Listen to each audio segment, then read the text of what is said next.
Thank you, Sue, and welcome everyone to the Institute of Coaching webinar on cultivating cultures of mental wellness. I am Jeffrey Hull, the Executive Director of the Institute of Coaching, and I am really excited to be here with you this morning or this afternoon or this evening, depending upon where you're coming from. So we want to welcome everyone from around the world that's joining us today. Please take a moment and say hello in the chat. We love to see where everyone is coming from. And we will try to include you in the dialogue as much as we can today. I want to take a quick second this time around to highlight something special that's going on at the Institute of Coaching, and you'll see on your screen. This is actually one of the home pages from the Institute of Coaching website. And I'm just really excited to be able to announce that the Institute is having our very first live event for the first time in 2 years that we are holding in Barcelona. And you'll see on your screen a little picture and an announcement. So if there's any possibility of your joining us at this intimate and special gathering on the 15th and 16th in Barcelona, I hope you'll go to this page on the website and register. We have an incredible lineup. We have our Director of Research will be joining us along with 2 scholars from the local research university, C.A.R.E in Barcelona, to discuss the latest research activities in coaching. We also have Jacinta Jimenez, who is the Vice President of Innovation at Better Up, joining us to talk about wellness and burnout and the latest themes and scientific research in wellness coaching. And we have a couple of amazing panels with C-suite executives from a variety of companies and organizations around the European region to discuss their latest experiences using leadership coaching, positive psychology coaching, and of course, coming out of the pandemic, health and wellness coaching. So we are really excited to have this event. We'll also have a special tour. Being in Barcelona, we're going to take advantage of the Gaudi architecture, and we have a special private tour of one of his most impressive homes that he designed. So just something for you to be aware of. It is open to members. If you're not a member of the Institute of Coaching and you'd like to join us, we will probably be opening up a few seats. And so I would recommend you getting in touch with Sue at the Institute of Coaching or myself, and we'll let you know if there's space. But I just wanted everyone to be aware of that because it's exciting that we're beginning to have live events again. So with that, I will take that down if I can figure out how to do that. And let's see, there we go. And come back to our special presentation today with Natasha Bowman, where I am very excited that we have a real expert in the house around workplace expertise, mental health, wellness, and workplace equity. We have been wanting to do a webinar on this topic for a long time because we at the Institute are in the process of developing our first course for coaches on mental health literacy, which will be released this coming fall. And Natasha has offered to help us kind of kick off this focus for the Institute, which coming out of the pandemic is safe to say is really important for all of us as coaches to be thinking about mental health wellness, organizational wellness, and what we can be doing as coaches to take care of ourselves, but also to be more educated and more aware of the tools that we need to use for our coachees that may be struggling with some of these issues. So we're really excited to have Natasha with us today. And if you're not familiar with her, let me give you a little bit of her background. She's one of the most well-known names in workplace expertise. She's also a lawyer, an attorney, and is the author of a best-selling book, You Can't Do That at Work, 100 Legal Mistakes That Managers Make in the Workplace. She is a champion for workplace equity and has been named a top 30 global guru in management, a top 200 voice in leadership, and a LinkedIn top voice for mental health. And she is the president of the New York City-based leadership development company called Performance Renew. She had her own bipolar diagnosis in 2021, and since then has become a relentless advocate for mental health, specifically to urge organizations to promote cultures of mental wellness. She recently started her own foundation called the Bowman Foundation for Workplace Equity and Mental Wellness. And she hopes to create healthy work environments for everyone through this foundation, regardless of the employer's ability to fund DEI or health equity initiatives. She's truly committed to changing lives and saving lives by advocating for psychologically safe and healthy work cultures. And we are honored to have her with us today. So without any further ado, I want to turn things over to Natasha and just encourage everyone to say hello and chat, and also put your questions in the Q&A box. And later on in the presentation, we will try to get to as many of those as we can. So welcome, Natasha.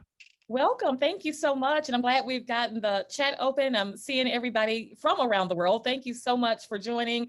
And as Jeff said, good morning, good evening, good night, wherever you are. There are so many of you here that are interested. No, you've all tuned in because as we know, coming out of the pandemic, as Jeff has stated, is such a big opportunity to focus on mental health in the workplace. So I'm sure that there will be tons of interactions throughout the presentation. I'll be monitoring that. And I've also have some time after the presentation for us to have Q&A, because I'm sure with this topic, this is a subject that has not been historically invited into conversations, that we're going to have a lot to talk about, a lot of questions to answer, and a lot to share. I do want to also give you just a notice that this presentation, especially the first couple of minutes, may be triggering for you, because we'll discuss suicide feelings and thoughts. And if you are thinking or worried about yourself or a loved one and need emotional support, to dial the suicide crisis lifeline, which is now this 3-digit number, which is something I'm excited about, rather than having to learn a nice 7, 8, 9-digit number. You can just simply dial 988. But I do want to give you that warning as I share my journey with you, as I want to begin our conversation of how I ended up in this space, this mental health in the workplace space, which in early 2020 wasn't something that was fresh on my mind, wasn't on my agenda really. I always talked about creating, inclusive and engaging workplaces. But before 2020, I did not understand exactly, or didn't make that connection of mental health, mental wellness as it related to workplace wellness. So here is my story that I will start with. As Jeff stated, I am a labor and employment law attorney turned HR. I was tired of being on the dark side of misconduct in the workplace. So I went over to the HR side and was the head of HR for a retail company, healthcare organizations, before founding my firm, Performance Renew. I was a TEDx speaker. I had written that first book, had gotten all these accolades that Jeff talked about. And I was actually on my way to Indonesia to pick up that reward, that distinction that he mentioned, that top global management guru. I was going to receive that in Indonesia. So I thought, I'm on top of the world. Nothing could go wrong. I'm checking off my goals one by one. My company is thriving. I'm thriving. And then, as we know, a virus that I thought was worlds away made its way to the United States and shut down everything. And I didn't have work to do. I had no special projects. All of my trips were canceled. All of my projects were canceled. And what I learned during that time was that my brain had not been trained to abstain from work. And therefore, it just did not know what to do. And I found myself, like many others, and we'll talk about that in a minute, in a mental health crisis that led to eventually, several months later, after we had been in quarantine at the beginning of 2021, a suicide attempt that landed an inpatient involuntary hospitalization. And it was while I was hospitalized that I was diagnosed with bipolar disorder.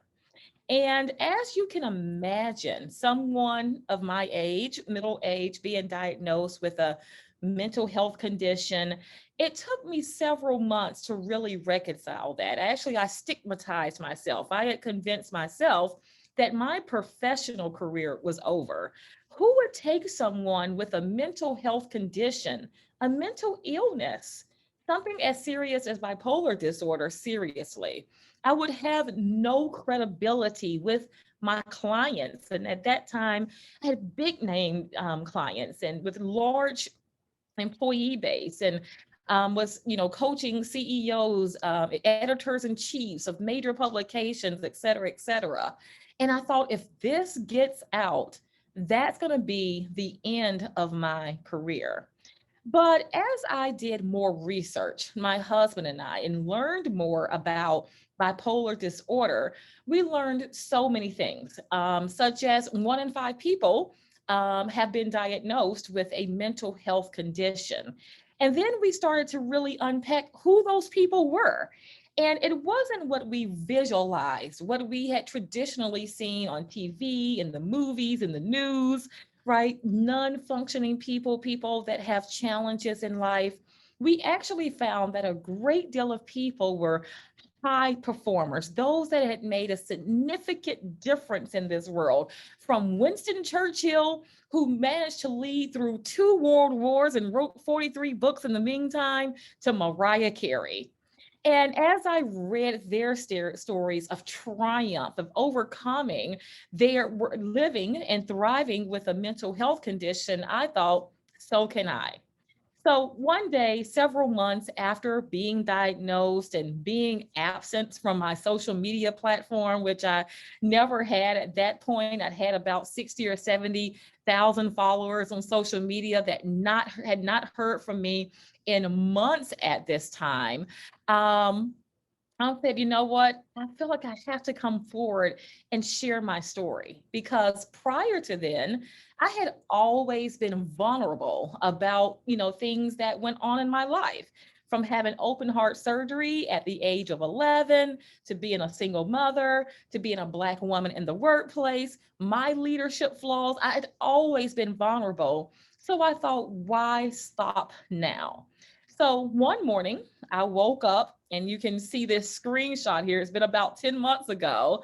And I wrote a post and put this professional profile picture that stated, "This is the face of someone with bipolar disorder."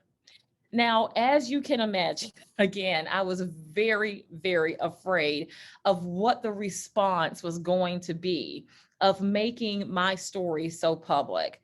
But the next thing I know, within the next hours, I heard my phone buzzing and buzzing and buzzing. And for a while there, I was scared to even look down. I thought, oops, that's it. I am being trolled, I'm sure. But quite the opposite happened. When I finally opened that LinkedIn app to see what the response was, I was overwhelmed by the positive and supportive comments that people were making, supporting me and, applauding my bravery and courage. But most importantly, sharing their own mental health journeys. And not everyone did it publicly. I've received thousands of just direct messages stating, "I wish I could be as brave and courageous as you and share my story. But there was one thing. I'm afraid of sharing my story because I'm afraid of what's going to happen to my job in the workplace, right? Will I be treated differently?" Or people shared with me that they had shared their mental health journey in the workplace and they were treated differently. And after going through thousands of those messages and how much people related their mental health conditions to their ability to be able to work and be seen as a valuable person that can contribute value to the workplace, I then knew where my mission was. And that was to promote cultures of mental wellness at work. So here we are. I have leaned upon my labor and employment law background expertise, my workplace culture expertise, along with my lived experience with the mental health condition to make it my mission to promote these cultures of wellness. And that's what we're going to talk about today. And as you can imagine, and as you all know, this is all very, very preliminary research that has been done. And these are all very hypothetical things that we're hoping is going to happen. Because again, organizations are just now inviting these conversations into the workplace. Employees are just now opening up and sharing their story. So this is a journey, and we're at the very beginning of this journey. But as long as we're in it together and we all have those same goals, let's remove the stigma from mental illness at work. Let's not contribute to the mental health crisis, right? The people that we coach in these leadership positions, right? If we all share those same goals, we can have a better outcome. So again, what I learned during the pandemic, right, is that 25%, there was an increase of the prevalence of stress and anxiety in the workplace by 25% throughout the pandemic. A quarter of the people across the globe have reported that they have been experiencing stress and anxiety, and not just due to the pandemic. They're dealing with grief. Many of us lost loved ones to the pandemic. I lost my mother-in-law in a matter of days after she contracted COVID during the pandemic. In the middle of this, we also had a racial reckoning, right? After the murder of George Floyd. And since then, we have seen other instances very similar to that that has impacted the mental health of the people in workforce. People during the pandemic, especially during those early stages, we saw childcare concerns where mothers especially were having to make the decision of, do I come out of making the coming out of the workplace to care for their children as childcare places closed in their jobs, which contributed to the compensation disparity between males and females. We had a very tumultuous, if you could say, political landscape, right? And we're still grappling with different types of decisions that are coming, from the Supreme Court that organizations and leaders are being asked to respond to. And many organizational leaders just don't know how to do that. There's a war that's going on across the country and we're watching these images come out of that war on a day-to-day basis. And that is going to be. And then last but not least, there's job insecurity and uncertainty, right? As we see inflation and those sectors within the workplace that have traditionally over the past decade have been very, very stable, such as tech and engineering and things like that. We're starting to see layoffs, those places that you thought you would always be protected. But then in other industries, we're seeing a labor shortage, which is putting more pressure on people who are working in restaurants and who work in the hospitality industry. And they're carrying the world's economy on their backs because they're there alone where there's very few people there to help them. And all of this is culminating to what I call a mental health crisis, another pandemic that really isn't being addressed. But we can do that, right? If we put it together. So after I came forward with my mental health diagnosis, as stated, I founded the Bowman Foundation for Workplace Equity and Mental Wellness along with my husband. And again, our mission is to cultivate those cultures of mental wellness and equity as it relates to any marginalized people in the workplace. And so earlier this year, we launched a mental health in the workplace survey because I was interested to hear, are people being diagnosed in the workplace with mental health conditions? And if you are you sharing that diagnosis with your employer? If you've shared your diagnosis with your employer, what was their response that you should? I needed to know those things so that I could see that current state, that needs assessment that would inform our work that we would do through the foundation. And this is what we learned through that. So we surveyed about almost 400 individuals, adults over the age of 18. You had to currently be working and you had to be located in the US. Okay, that was our criteria. And the overall key finding was that while most workers admit struggling with their mental health, disclosing mental health disorders to employers is still an issue, right? So what we've heard is that, yes, I'm struggling with my mental health. Many people stated, I'm getting help. I'm seeing a therapist. I'm seeing a psychiatrist. I'm on a treatment plan, but I still don't feel comfortable just yet sharing that with my employer. So as you can see here, out of the 366 responses for this particular question, have you disclosed a mental health diagnosis to your employer? 73% of people said no. 73%. And then when we asked the following question or statement, if I were to be diagnosed with a mental health disorder in the future, I would feel comfortable disclosing my diagnosis to my employer.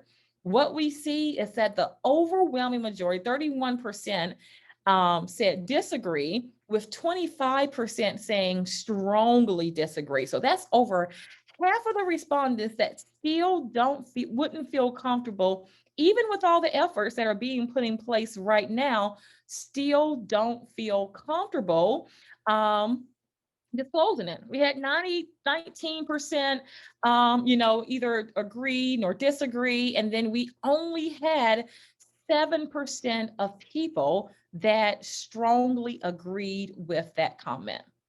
That, my friends, is an issue for me, right? Because there is so much intersectionality.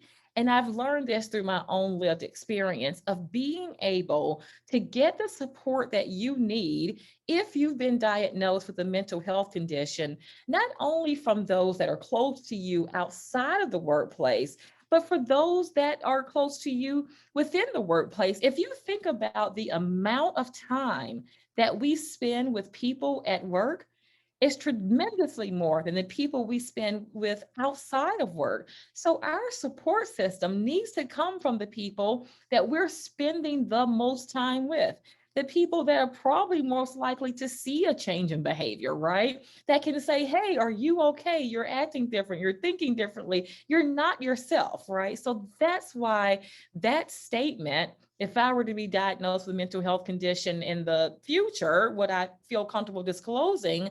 And we only have a 7% strongly agree and only an 18% agree, right? That's problematic within itself, right?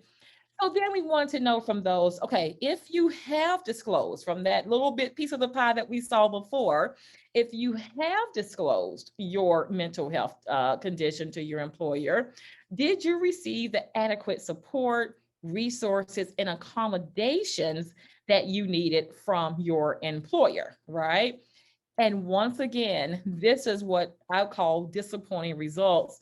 Only 26% of people disagree with that statement, and 23% strongly disagreed. I did not receive, right? So about 49% of all respondents felt they did not receive adequate support from their employers, right?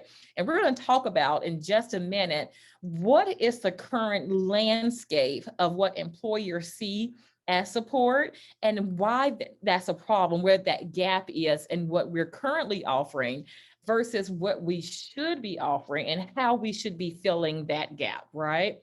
So when I think about how I coached organizational leaders, whether through being an HR executive or rather through my consulting firm, I thought about, that difference of what that conversation, how that conversation has evolved, right? So pre-pandemic, it was about performance management, right? Have you done your performance evaluations? How do you talk to your employees about their performance, and how do you develop? How do you do individual development plans, et cetera, et cetera, et cetera, right? And then, we talked about, the difficult conversations pre-pandemic may have been about body odor or dress code or time and attendance. relationship with others, emotional intelligence, employee engagement.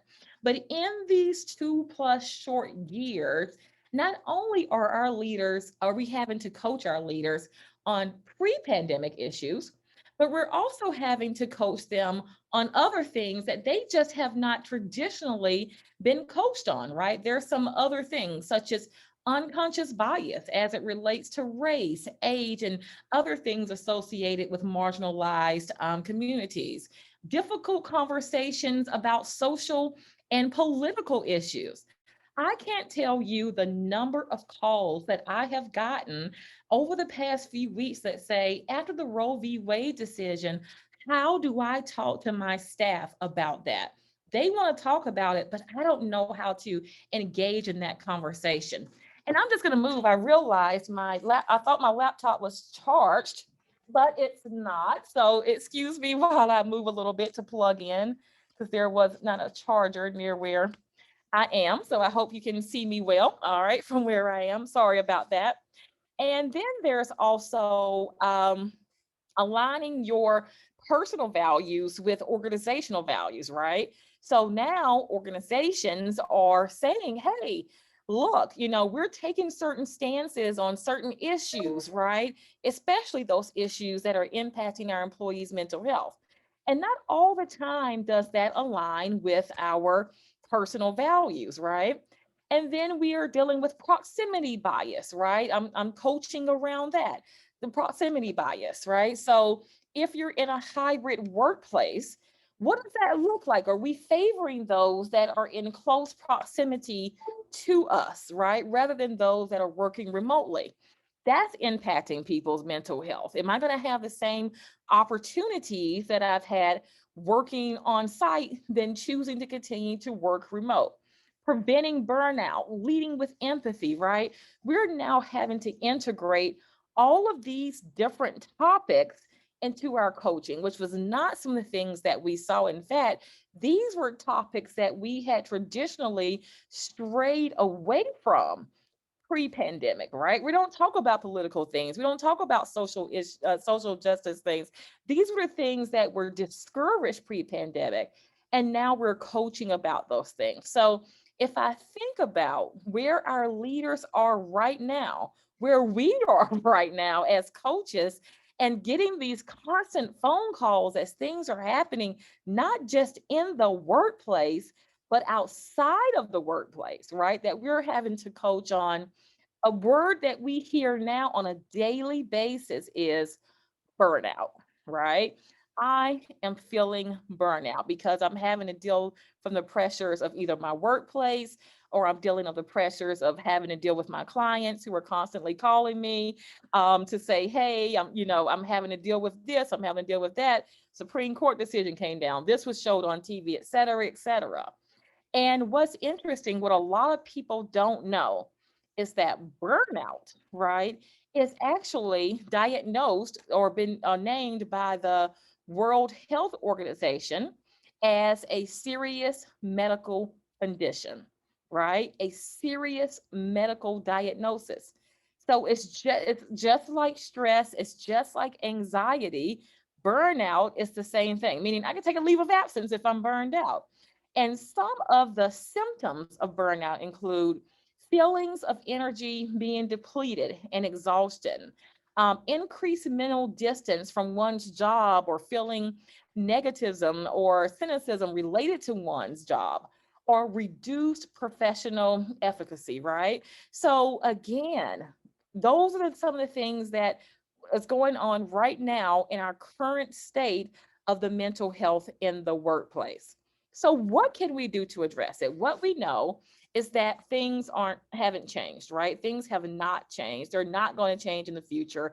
In fact, the way that things are going, dealing with mass shootings, dealing with Supreme Court decisions that we may not agree with, all of these things that are now trickling into the workplace that they weren't pre-pandemic, we've got to prepare our leaders and the people that we coach for handling these conversations, for handling burnout, right? Through promoting these cultures of wellness.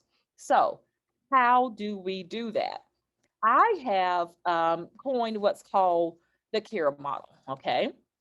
C.A.R.E. Sometimes things are just simple and you simply have to care, all right? C.A.R.E. and let's go through that.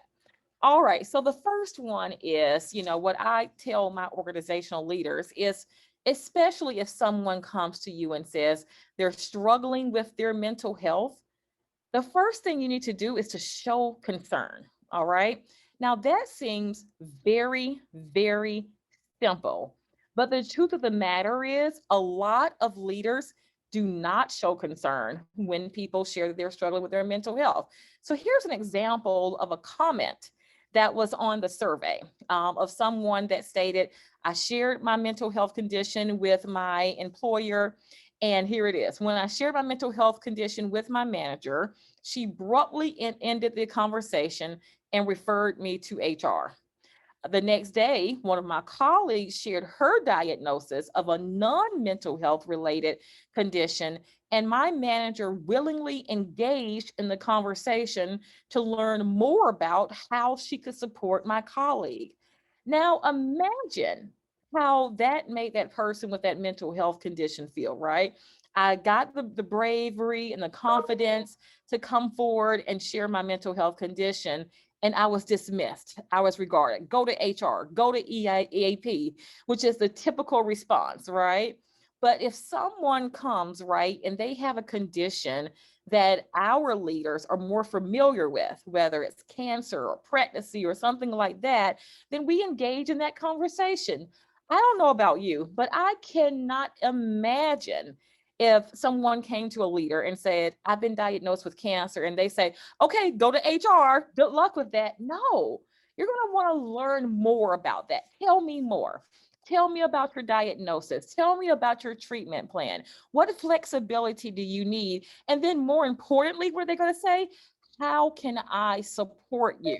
Right? But we see that disparity. If an employee comes forward and says, hey, I'm pregnant, and it appears that they're excited about that, guess what? We're excited for them. We throw a baby shower. We want to know how far along you are, right? We engage in that. But again, when it comes to mental health conditions, you don't get that same level of engagement. But why? Why do we treat mental illnesses differently than we treat physical illnesses, right? Why do we automatically go to that dismissal? Well, first, it's stigma, right? Mental illness is stigmatized because we have been conditioned through looking at the news, looking at movies, et cetera, that people that have been diagnosed with a mental illness are not able to function at the same or better capacity of those that don't have a mental illness, right? We have that stigma around it. We think you're going to be a time and attendance issue. We think that you may even be dangerous or threatening, right? There was a recent case, and I don't know if you've seen it or not, of a person that their employer loved birthdays, and they celebrated everyone's birthday with a big birthday party. And he told his employer, please do not celebrate my birthday. It gives me anxiety. I don't like that. And his employer thought, well, surely everybody loves a birthday. And they celebrated it anyway. And when he started to have an anxiety attack, they interpreted that anxiety attack of him being violent, and they fired him. Right. So he sued and won millions of dollars because their employer, he'd informed his employer he had anxiety. Right. That is a serious medical condition, that is a disability. They did not accommodate that disability by not giving him a birthday party. Very, very simple. And therefore, they saw it. But what was worse is that when he had the anxiety attack, they interpreted that as being violent, right? So our lack of knowledge about how mental illness can show up in people, right, can lead to not only a bad experience for our employees, but it's also a legal risk when we think about it. We've also been advised, right, by our HR and legal departments, and I have been very guilty of this, not to engage in the conversation again due to those legal considerations, because they think Well, due to that stigma, if you know someone is suffering from a mental health condition, then you're probably you're probably going to use that as you're making decisions about them. And that's probably a very fair statement to make, because what I saw in the survey and hearing people's experience, that's probably true. Again, we go into that stigma, we go into what you can't do, what you can do, et cetera, et cetera. We make up these stories in our head without knowing the entire picture, right? So that's why it's so important that we're educated about these things, so that if I share this information, right, you're not working on bias, you're not making decisions on bias, but you're making informed decisions. And then the third reason is that why people dismiss mental illness conditions and conversations rather than physical is that you just don't know how to respond, right? Because it is much more common for us to hear about someone that has been diagnosed with cancer or heart disease or stroke or pregnancy or those types of things. We're just simply more comfortable in responding to that because we've done it throughout the years. So until we can start to have these conversations about mental health conditions, right, we're going to continue to be uncomfortable. But the more that we have it, we'll see that level of comfort increase, right? So let's move on, because we got to get to the A in the CARE model, which is awareness. The more that we know, just like I stated, the more comfortable we are in engaging in those conversations. And then we can create that safe space for dialogue, right? For the people that we're engaging with. So when you're aware, you understand the statistics, right? 1 in 5 people, and I've stated this before, have been diagnosed with a mental health condition. That means that if you're sitting in the room with people right now, one of you have been diagnosed, whether they have informed you or not. This is not something uncommon.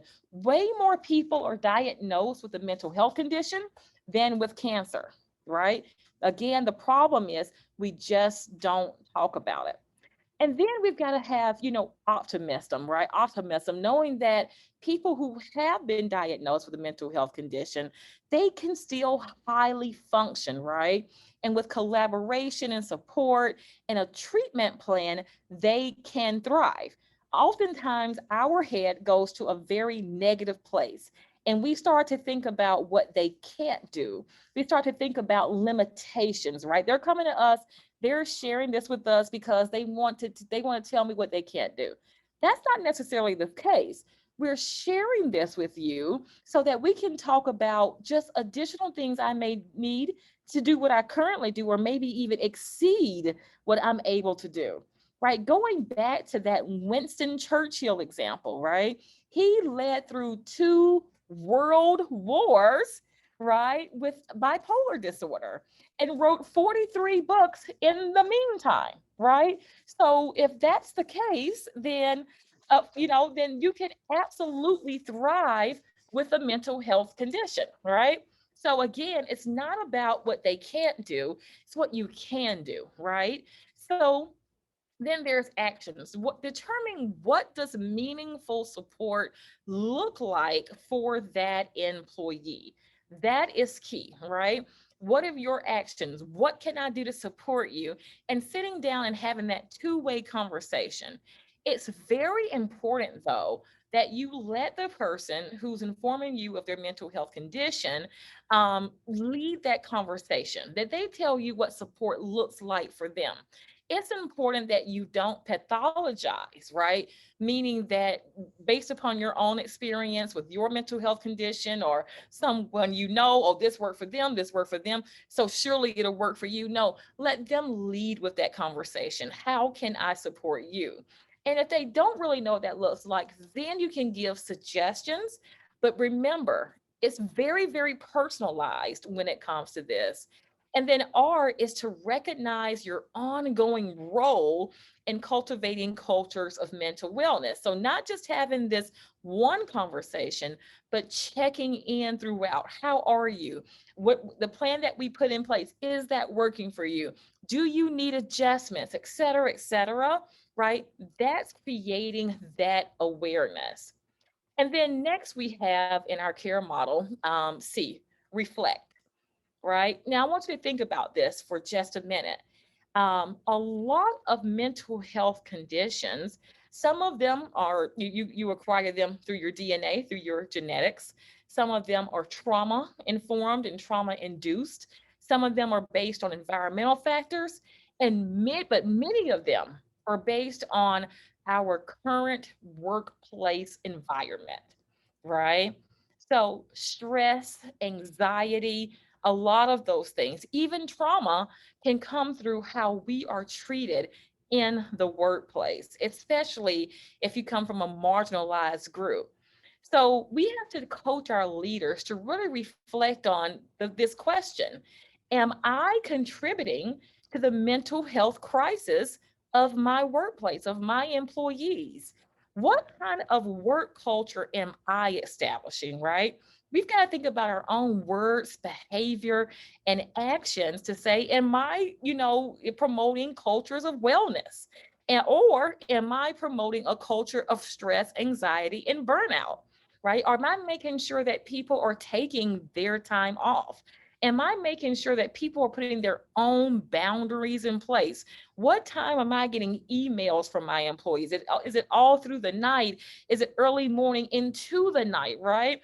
What am I doing or not doing to ensure that I'm promoting cultures of mental wellness, right? Because again, a significant piece of the population have reported that their mental health conditions are workplace induced, right? I read a study just the other day as I'm researching for my new book, and that the vast majority of workplace fatalities have to do with suicide on the job, right? So we've got to think about that. How are we stressing our employees? Are we giving them the resources they need? What about our own actions, right? And that's a place that we really need to sit in with our organizational leaders and our coaches, right? Is to understand for them how their actions and behaviors are contributing to this. And then last but not least in the C.A.R.E model is empathy, right? Creating cultures of empathy. Organizational leaders have to take a moment and walk in someone else's shoes. And think about for a minute, if I was diagnosed with a mental health condition, what would support look like for me, right? Sometimes you just have to stop and see what that feels like. And to be honest, before my own mental health crisis, I'm not sure if I actually took that moment to think about if I was someone who had been diagnosed with bipolar disorder or schizophrenia or ADHD or other mental health conditions. What would I need if I took a walk in those shoes? What would I need in terms of support? That's what empathy is to take a walk in someone else's shoes and imagine what their day to day looks like. And we have learned through studies that, if we think about organizations that promote empathy, right, you have that increase in engagement. 76% communicate, have better communication. They have 61% of employees at empathetic organizations report environments where they can be innovative compared to 13% of apathetic organizations. And then if we think about inclusivity, when asked if the organization was inclusive, and in order to be inclusive, you've got to be empathetic, 50% of employees from empathetic organizations agreed, compared to 17% who worked for less empathetic organizations, right? So let's going back, to that original scenario. I come to my manager, I share that I have a mental health condition, and that manager immediately dismisses me, tells me to go to HR and EAP. Walk in the shoes of that person.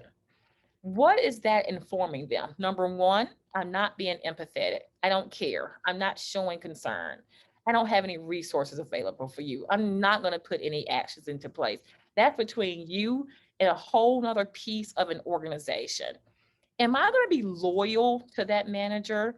Am I going to be able to perform to my optimal level? Am I going to be able to be innovative? Because now this manager knows this about me. They've dismissed me, and I'm pretty certain they probably look at me a little differently.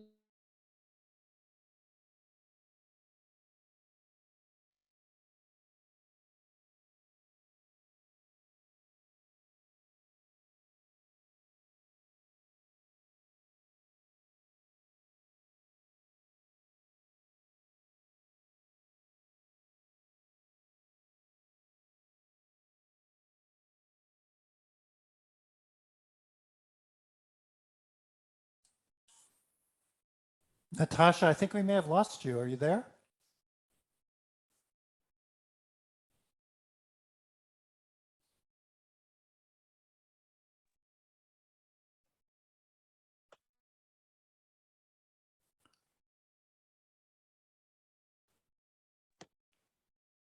Did we lose Natasha, Sue? I think she may have lost her internet connection.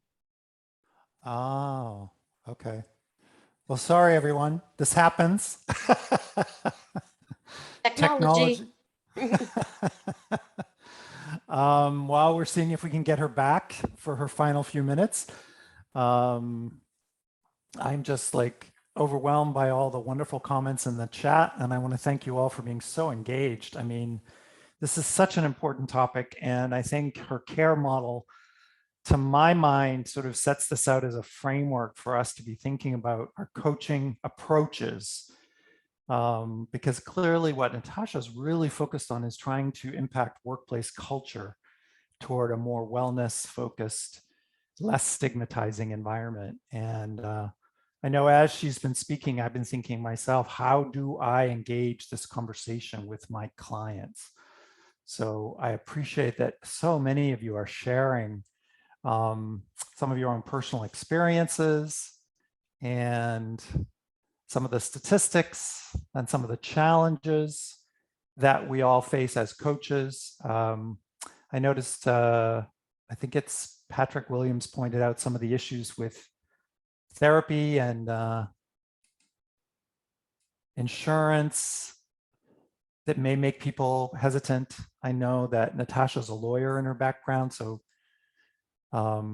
she's been dealing, she's aware of the fact that there's a tendency to try to dismiss these kinds of issues over to HR because there's fear in the workplace that we're going to say the wrong thing or not going to be knowledgeable. It's actually the main reason why we at the Institute are doing a program coming up soon on mental health literacy for coaches. So it looks like she's joining us again, and hopefully we'll get a last few minutes with our expert. Natasha, are you there?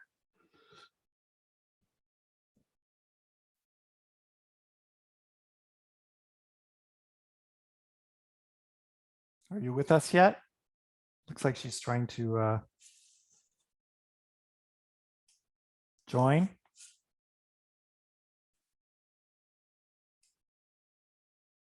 Maybe struggling a bit with some internet connections. I mean, one of the things we can do while we're waiting is if you are a coach, think about what you're doing with your coachees in terms of raising the visibility, awareness, and destigmatizing. Can you hear me? Yeah. Okay. Welcome back. I have no idea what happened. My internet went completely out. So thank you so much. Thank you. I was just talking about empathy. So I'm sure you've all been in those shoes before. Where, oh yeah, you know, no worries.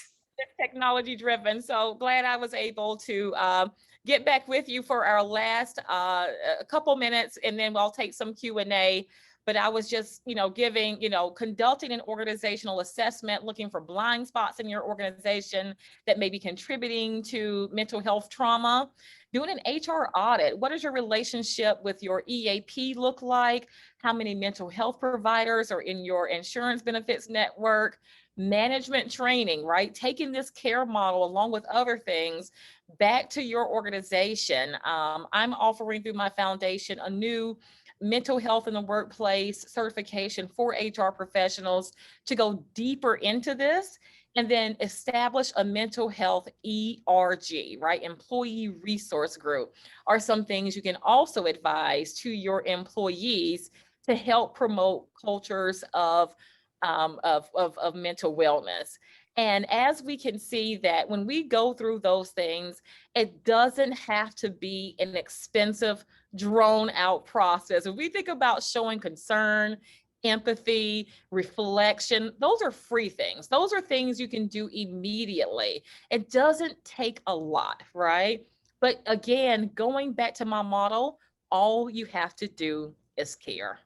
All right, thank you so much. And I'm glad we've got about 7 minutes. I see tons of things in the comments. And there was tons of these before and I lost them when I came out. So Well, we are thrilled that you're back with us, and we've all been through the internet zombies that join us at times, so no worries. And we will save the chat, so you'll be able, if there's questions in the chat that people have been super engaged in this topic.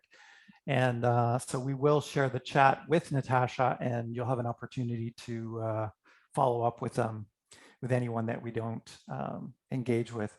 I actually would love to hear in the final few minutes what you recommend for us as coaches as tips or tools or ways we can use your CARE model as we go in to work with our clients to raise the visibility about these issues. What do you recommend? Absolutely. Yeah, so a lot of your clients are probably approaching you from a place of just a lot of frustration. Again, they are experiencing challenges in the workplace that we did not experience pre-pandemic. So they're burned out, they're again, okay, I'm just trying to manage the day-to-day of the employee. And then this happens from an external place, right? And it's impacting the mental health, and I've got to address it. So walking them through that CARE model, helping them to say, hey, you can't dismiss this.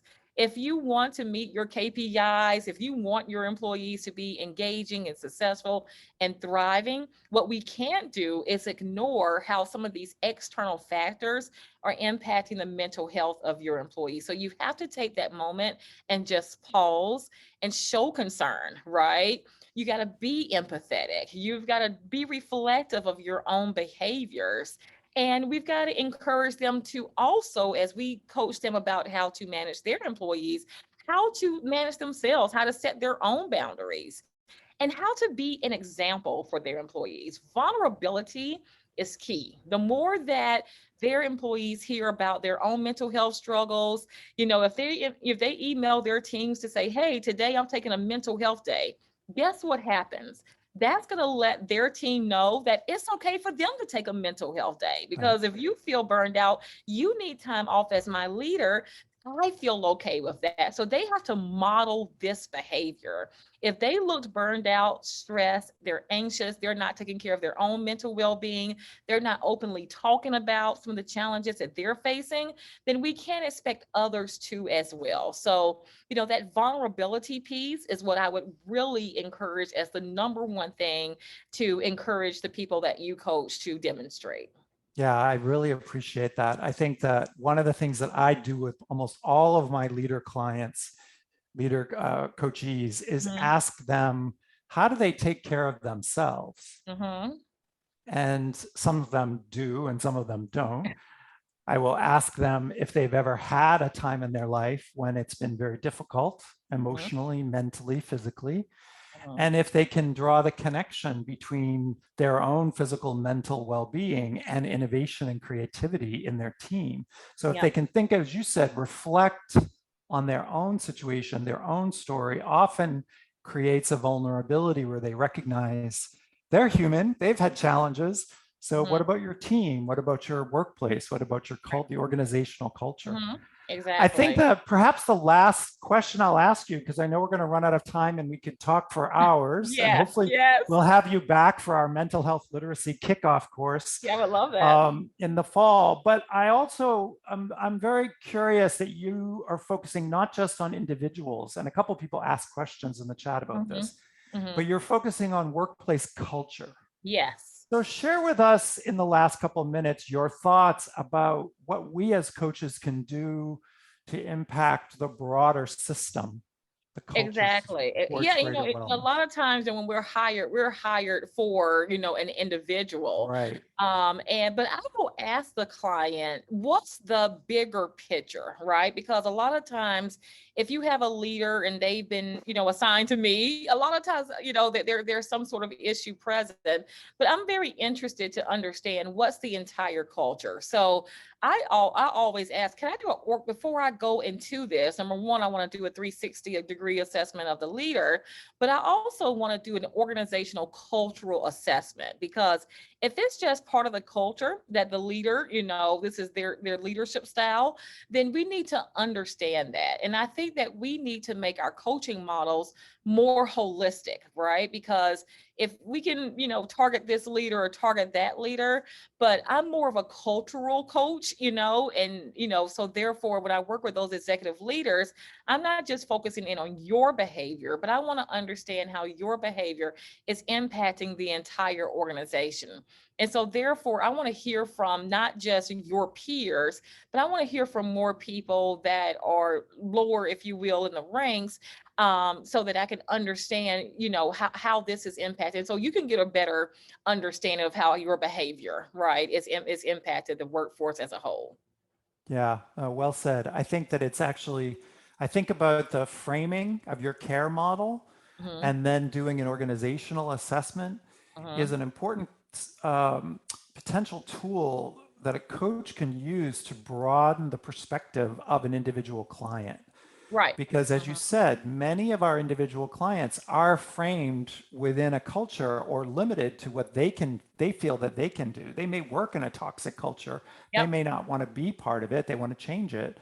So if you can frame it in a Yep. broader conversation and start to get the leaders to think about the downstream impacts. And so I really appreciate that your care model could be a tool that we can bring into organizations. Yep. Exactly. That's Exactly. great. Well, Natasha, I am Great thrilled. comments before we close. I'm looking at all these comments. I wish I I could address them. know. Reach out to me on LinkedIn. Let's talk. I do a lot of this there. If everyone wants to just run over to LinkedIn, we can continue on there. DM me, follow both me and the foundation. I'd love to continue this conversation because I'm seeing great stuff and I could go on for hours. So just want to encourage. Yeah, it's great. Well. People are very engaged in this topic. I think it's really wonderful that you've taken this on, that it's personal for you, and that it's a vision.